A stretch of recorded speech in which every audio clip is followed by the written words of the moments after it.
نبی مجبور ہوتے تو جنت ابو سفیان کو کیوں دیتے؟ نبی مجبور ہوتے تو ابو سفیان کو جنت کیوں دیتے؟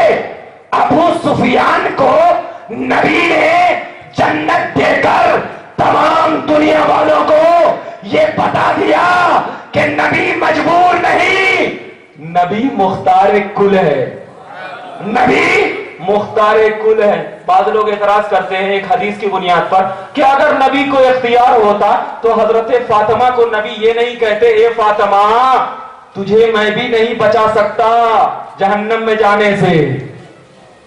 لوگ اعتراض کر کے لوگوں کو بہکاتے ہیں کہ حضرت فاطمہ کو دیکھو، نبی کی بیٹی ہو کر نبی نے کہا اے فاطمہ تجھے بھی میں نہیں بچا سکتا۔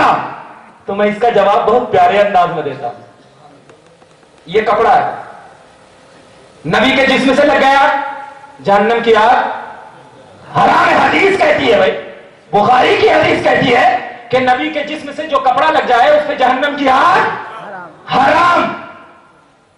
نبی نے کہا فاطمہ تو قطعۃ منی، سبحان اللہ، فاطمہ میرے جگر کا ٹکڑا ہے۔ جب کپڑا نبی کے جسم سے لگا جنت کی آگ حرام ہو گئی، نبی کا ٹکڑا کیسے جہنم میں جائے گا؟ نبی کا ٹکڑا کیسے جہنم میں جائے گا؟ ارے لوگوں تیرے عقل پر کیا مہر لگ گئی ہے؟ نبی نے حضرت فاطمہ کو یہ کہا اے فاطمہ میں جو تجھے کہہ رہا ہوں کہ تجھے بھی جہنم میں جانے سے نہ بچا سکتا، تو بھی عبادت و ریاضت کر۔ اس کا مطلب یہ ہے اے فاطمہ تیرے ذہن و دماغ میں یہ بات بھی نہ آئے کہ میں نبی کی بیٹی ہوں میرے لیے نماز معاف ہے، میں نبی کی بیٹی ہوں میرے لیے روزہ معاف ہے، میں نبی کی بیٹی ہوں تکبر کروں، میں نبی کی بیٹی ہوں عبادت نبی کروں گی تو جنت چلی جاؤں گی۔ نہیں نہیں، کوئی شخص اپنے باپ داداؤں پہ نہ اترائے بلکہ اس کا عمل اس کے ساتھ جائے گا۔ میں تو اتنا کر سکتا ہوں کہ نبی نے تجھے میرے صلب سے بنایا ہے، تجھے تو جہنم نہیں مل سکتی کیونکہ تو نبی کے جسم کا ٹکڑا ہے، اور نبی کے جسم کے ٹکڑے کو اللہ تبارک و تعالیٰ نے جہنم پر حرام کر دیا ہے کہ اے جہنم دنیا کی چیزوں کو کھا لینا، دنیا کی چیزوں کو جلا دینا، لیکن جب نبی کی بات آئے، نبی کی عظمت کی بات آئے، نبی کی فرما برداری کی بات آئے، نبی کے واضح کی بات آئے، نبی کے امتی کی بات آئے، اور وہ امتی جب نبی کی شان کو بیان کرتا ہوا اس کی زبان نہ لڑکھڑاتی ہو، نبی کی عظمت کو بیان کرتا ہوا اس کی آنکھیں نہ لڑکھڑاتی ہو،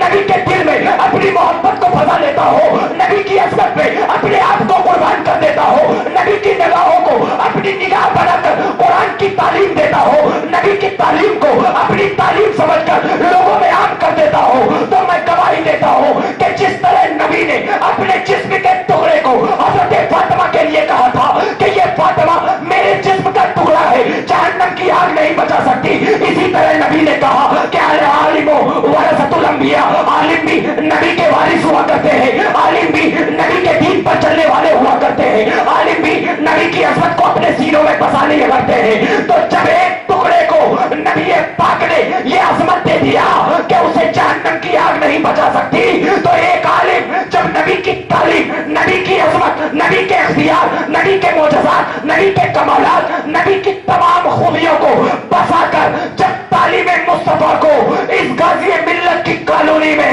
تمام حیدرآباد والوں کے لیے ایک طرح سے نصیحت کرتا ہے، اور اس کا سننے والا جب عظمت سرکار کی بنیاد پر اپنی نگاہوں میں چھپا کر جب نبی کی عظمت کو ظاہر کرتا ہے تو دنیا کہتی ہے یہ عظمت سرکار مٹی ہے نہ مٹے گی، یہ عظمت سرکار مٹی ہے نہ مٹے گی، کیونکہ یہ عظمت سرکار کے مالک بھی نبی ہے۔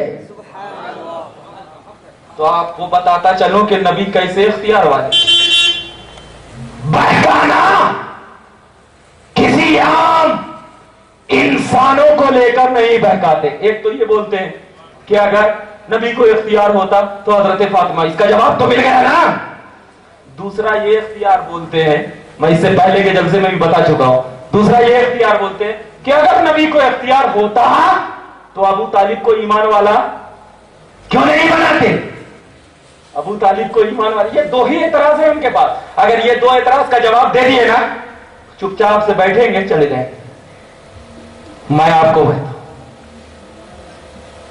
نبی کو اختیار ہوتا، سمپل آپ کا جواب دے دوں میں، آپ کا جواب دے دو، ایک دم بالکل مچل اٹھے گا دل،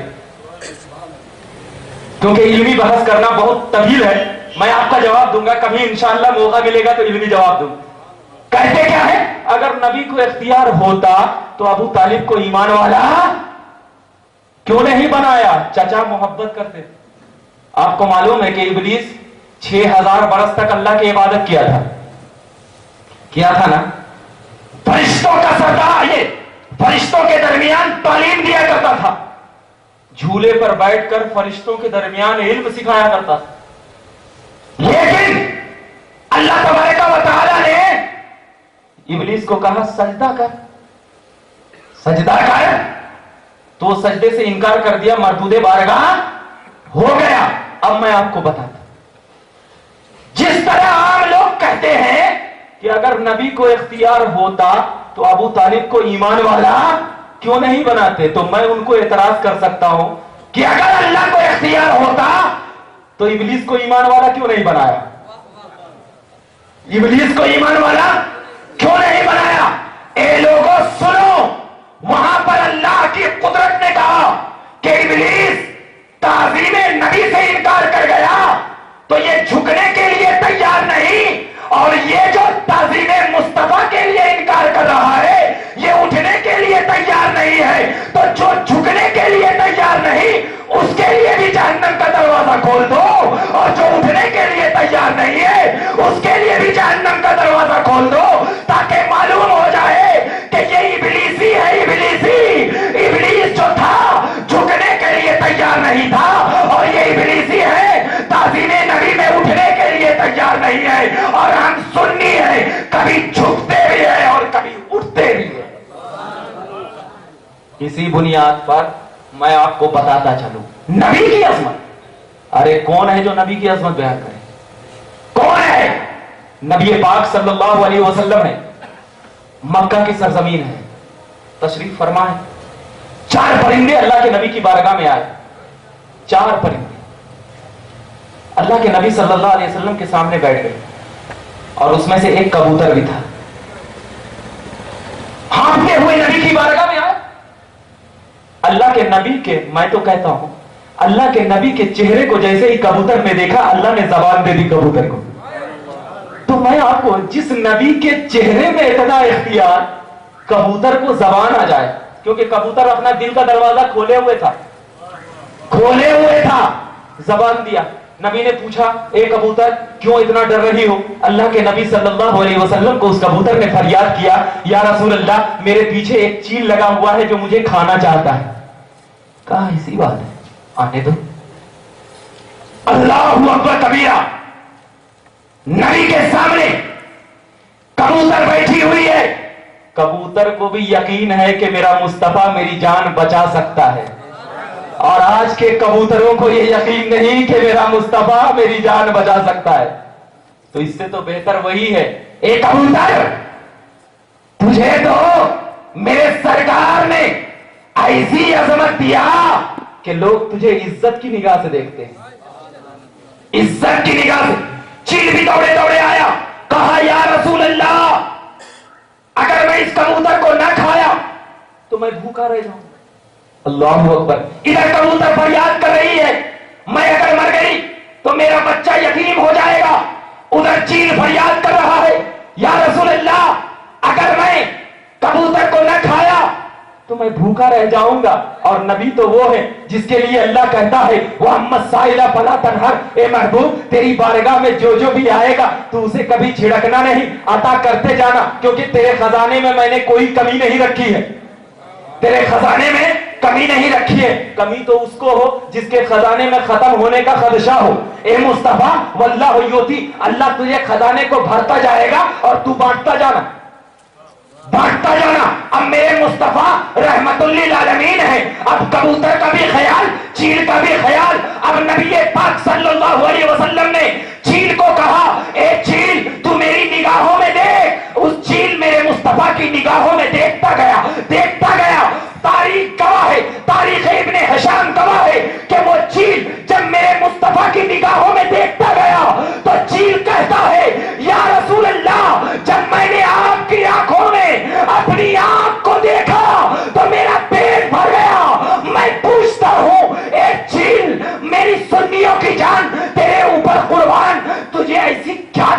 گئی, تیرا پیٹ بھر گیا, کیا ایسی دولت ملی ہے؟ تو چیل کہتا ہے ارے نگاہ مصطفیٰ میں وہ تاثیر ہے کہ جب بھوکا دیکھتا ہے تو وہ پیٹ بھر جایا کرتا ہے. اسی لیے تو میں کہتا ہوں کہ صحابہ کرام آخر میرے مصطفیٰ کو کیوں دیکھا کرتے تھے؟ اب یہ چیل نے عقیدہ دیا, صحابہ کرام میرے مصطفیٰ کو اس لیے دیکھا کرتے تھے کہ جس کے سامنے مصطفیٰ کا چہرہ ہوا کرتا ہے اسے بھوک نہیں لگتی, اسے پیاس نہیں لگتی. کیوں؟ اس لیے کہ مصطفیٰ کے صحابہ کو یہ معلوم تھا کہ میرا مصطفیٰ صرف ہاتھوں سے نہیں بانٹتا ہے, نگاہوں سے بھی بانٹا کرتا ہے, اداؤں سے بھی بانٹا کرتا ہے. عقیدہ مل گیا کہ جس کے آنکھوں میں, جس کی نگاہوں میں, جس کے ہاتھوں میں اللہ نے اتنی طاقت دیا ہے تو ان کے ہاتھوں میں کتنی طاقت ہوگی. اسی لیے تو اللہ تبارک و تعالیٰ کے مقدس نبی کے مقدس غلام نے کہا ہے کہ کیا کہ جب تمام لوگوں کے سامنے مصطفیٰ کا ذکر کیا جاتا ہے اور ایک عاشق جب مصطفیٰ کے ذکر میں اپنی تمام قربانیوں کو چھوڑ دیا کرتا ہے تو امام غزالی کہتے ہیں کہ اللہ تبارک و تعالیٰ ایک ذکر کی بنیاد پر 70,000 نوالے کو پیدا کرتا ہے, اور وہ نوالا ایسا رہا کرتا ہے کہ تمام جنات جو اللہ تبارک و تعالیٰ کے رسول پر ایمان لا چکے ہیں ان جناتوں کو حکم دیا جاتا ہے اے جنات آپ وضو کر لے. اللہ تبارک و تعالیٰ کی وہ مخلوق اللہ سے سوال کرتی ہے اے اللہ آخر یہ نوالا کیسا ہے جو کہ تو مجھے وضو کرنے کے لیے کہہ رہا ہے؟ تو اللہ تعالیٰ غیب سے آواز دیتا ہے اے جنات یہ نوالا ایسا ہے کہ ایک بندہ, ایک عاشق رسول نے اللہ کا ذکر کیا, رسول اللہ کی محبت میں اپنی جان کو قربان کر دیا, تو اس جان کے قربان کرنے کی بنیاد پر اللہ تبارک و تعالیٰ نے اس عشق کی بنیاد پر 70,000 نوالے کو پیدا کیا. تو اس نوالے کی عزت یہ ہے کہ اس کو اگر کھایا جائے تو وضو کر کے کھایا جائے. اب ذرا بتا, جو اللہ کے رسول کے ذکر میں نوالوں کی اتنی بڑی عزت ہو تو یا رسول اللہ آپ کے ذاتوں کی کیا عزت ہوگی. اسی لیے تو ہم سنی کہتے ہیں کہ نبی کی بولی بھی قرآن ہے, نبی کا چلنا بھی قرآن ہے, نبی کی عظمت بھی قرآن ہے. اور حضرت عائشہ کہتی ہے ارے تمام نبی کا اخلاق بھی قرآن ہے. اب وقت اس بات کی اجازت نہیں دیتا کہ میں اور زیادہ دیر تقریر کروں, مگر میں 2 بات آپ کے سامنے کہہ کر گزر جانا چاہتا ہوں. میری تقریر کا موضوع کیا تھا؟ محبت رسول میں زندگی گزارو جنت مل جائے گی. محبت رسول میں زندگی گزارو جنت مل جائے گی. میں پوچھتا ہوں کہ جنت آخر محبت رسول میں ہی گزارنے سے کیوں ملی, کسی اور چیز میں گزارنے سے کیوں نہیں ملتی؟ تو اللہ تبارک و تعالی, دیکھنا اگر کوئی جاہل ہے تو اس کو میں کہتا ہوں کہ اللہ تبارک و تعالی نے اس کی عزت نہیں رہتی, اے بے کہہ کے بلا دیتا. لیکن اگر تھوڑا پڑھا لکھا ہے تو اس کو ادب و احترام سے بلایا جائے. اگر اس کو اے بے کہہ کر کے بلائیں گے تو کیا ہوگا؟ اس کی عزت رہے گی. اللہ نے تو اس کے لیے تعظیم قرار دیا ہے. اس سے بڑا اگر کوئی عزت نہ ہو تو اس کو اور عزت سے بلایا جاتا ہے, اس سے بڑا اگر عزت نہ ہو اور عزت سے بلایا جاتا ہے. اسی لیے اللہ تعالیٰ نے انسان کو 2 چیزوں سے بنایا, ایک حیوان سے اور ایک بولنے سے. اللہ نے کبھی انسان کو یہ نہیں پکارا اے حیوان, نہیں پکارا. کیوں؟ اس لیے کہ یہ انسان کی عزت کا سوال ہے. لیکن اگر وہی انسان جب تک انسان تھا اسے انسان کہہ کے پکارا, لیکن اگر ایمان والا ہو گیا تو اب اسے انسان کہہ کے نہیں پکارا, یا ایھا الذین آمنوا. سبحان اللہ.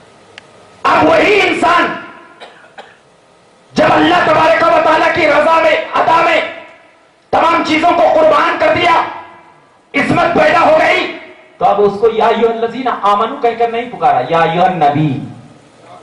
کیوں؟ مرتبہ بڑھتا جا رہا ہے, مرتبہ بڑھتا جا رہا ہے. تو اللہ نے جس مرتبے کو جس کے لیے پیدا کیا اس کو اسی کے طریقے سے پکارنا چاہیے. اب ذرا دیکھنا اللہ تبارک و تعالیٰ کے نبی نے, ذرا دیکھنا, ذرا بہت پیاری آخری بات کہہ کے گزر دوں گا. اللہ کے نبی نے جب کافروں کے سامنے گئے تو کیا کہا؟ قل انما انا بشر مثلکم, اے محبوب، اے لوگو سنو، میں تیری طرح بشر ہوں، میں تیری طرح بشر ہوں. کس کے سامنے کہا؟ بہت پیاری بات بتا رہا ہوں، ذرا غور سے سننا. کافروں کے سامنے جب اللہ کے نبی گئے تو کیا کہا؟ میں تیری طرح بشر ہوں، کوئی نجومی نہیں، کوئی پادری نہیں، میں تیری طرح بشر ہوں. لیکن جب ایمان والوں کے پاس اللہ کے نبی آئے اور ایمان والے نبی کی ادا کو اپنے اندر سما کر جب صوم وصال رکھنا شروع کر دیا، یعنی نبی نے روزہ رکھا تھا نا بغیر کھائے پیے 2-3 دن کا، تو اس صحابی نے دیکھا کہ میرا مصطفیٰ روزہ رکھا ہے بغیر کھائے پیے، تو میں بھی روزہ رکھنا چاہتا ہوں. دیکھنا، جب کافروں کے پاس نبی گئے تو نبی نے کہا قل انما انا بشر، میں تیری طرح بشر ہوں. لیکن جب ایمان والوں کے پاس اللہ کے نبی گئے تو اللہ کے نبی صلی اللہ علیہ وسلم نے کہا ایکم مثلی، کون ہے میری طرح، کون ہے میری طرح. بتانا چاہ رہے تھے نبی کہ یہ کافر ہیں، یہ سڑے ہوئے بدماش ہیں، اگر میں ان کو کہوں گا کہ میری طرح کون ہے تو یہ نہیں مانیں گے. کیوں؟ اس لیے کہ ان کے ان میں ایسی نافرمانی کی حدیں پار ہو چکی ہے کہ یہ تو خدا کو بھی نہیں مان رہا ہے، یہ تو تمام لوگوں کو بھی نہیں مان رہا ہے. ارے میں تو اپنی عظمت، میں مصطفیٰ، میں مجتبی، میں ساری کائنات میں افضل، اگر میں بتاؤں اپنی عظمت تو کس کو بتاؤں؟ اس کو بتاؤں جس کو اللہ نے ایمان والا بنایا ہے، جس کو اللہ نے اپنا بندہ بنایا ہے، جس کو اللہ نے میری امت بنایا ہے، جس کو اللہ نے میری وجہ سے عظمت قرار دیا ہے، جس کو اللہ نے کنتم خیر امتی قرار دیا ہے. اسی لیے جب مصطفیٰ ایمان والوں کے پاس گیا تو بتایا ایکم مثلی، کون ہے میری طرح، واللہ یرزقنی ویسقینی، اللہ تو مجھے کھلاتا ہے، اللہ تو مجھے پلاتا ہے، لیکن تو نہیں دیکھ سکتا، تیری نگاہوں میں اتنی طاقت نہیں، تو نہیں سن سکتا، تیری ناداؤں میں اتنی طاقت نہیں. ارے جو مصطفیٰ کو پروردگار عالم تمام کائنات سے چھپا کر کھلا دیتا ہے، تو اس مصطفیٰ اتنے بات کے باوجود جب خدا کا ذکر کرتا ہے تو ایک روح انسان کے پورے جسم کو چلاتی ہے. ایک روح انسان کے پورے جسم کو چلاتی ہے، ہاتھ کو چلاتی ہے، یہ ہاتھ کو چلاتی ہے، سر کو چلاتی ہے، پیر کو چلاتی ہے، ایک روح چلاتی ہے نا. تو میں کہتا ہوں یہ ایک روح کے اندر طاقت کہاں سے آئی کہ اسلام کو چلانے لگی، پورے حیات کو چلانے لگی؟ یہ ایک روح. لیکن وہی روح اگر ذکر و اذکار کرتے رہتی ہے تو اللہ تبارک و تعالیٰ اس روح میں اتنی طاقت عطا فرماتا ہے کہ وہ روح کا ایک حصہ کہیں چلا جاتا ہے اور ایک حصہ کہیں چلا جاتا ہے. آخری بات، علامہ عبدالحق محدث دہلوی علیہ رحمت و رضوان فرماتے ہیں کہ ایک روح پورے جسم کو چلاتی ہے، کبھی ہاتھ یہاں کر دیتا ہے، کبھی ہاتھ یہاں کر دیتا ہے، ایک روح ہی چلا رہی ہے نا.